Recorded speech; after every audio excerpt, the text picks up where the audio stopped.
Well, Judd, we're here in China for the new Xian Grand Prix. Great to come to a new city.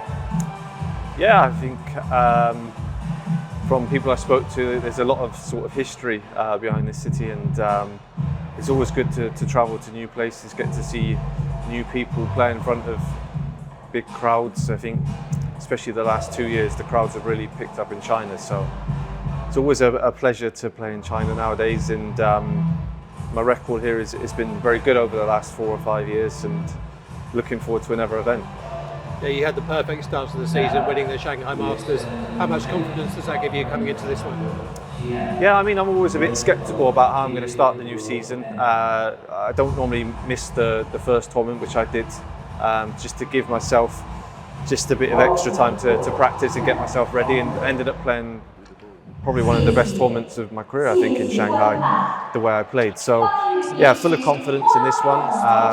It's obviously very difficult to win back-to-back events, but it's something that I managed last season, and hopefully I can continue it in this event. The kind of setup's a little bit different this season, with maybe a few of the big ones right at the start of the season. So it's very important to get off to a quick start, and that's something that I've already done. You mentioned your very strong record in China. Do you think that's something to do with the way you deal with the conditions here, the way you strike the ball in these kind of humid conditions? I feel when I travel, I feel maybe that's when I play my best snooker. I think it's not so much to do with the conditions, but I feel playing in front of new crowds in different places is more inspiring to me. I think my record kind of speaks for itself in the kind of the new tournaments. I seem to have a very good record. So there's just something about the travelling for me that I like, and it seems to bring the best out of me. And fantastic season last season, 5 titles.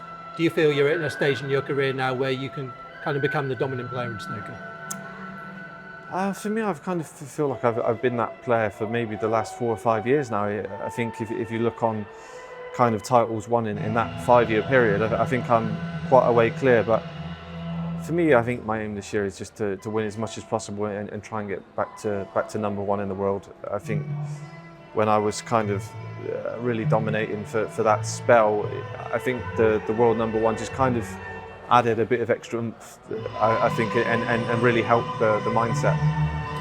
I just want to ask you about Kyron Wilson, because he's the best start to the season. Maybe there's a bit of extra expectation on him as world champion. When you won the world in 2019, you went on and won 5 or 6 titles the next season. You seem to kind of rise to the occasion. So what kind of advice would you give to Kyron? I think it's obviously tough. I think you've seen how hard it was for Luca last season. I think Kyron has got the right attitude. I think he'll be someone that puts in the work, maybe, and knows that but he can't kind of let his foot off, because everyone is kind of coming for you now. I think it won't be long.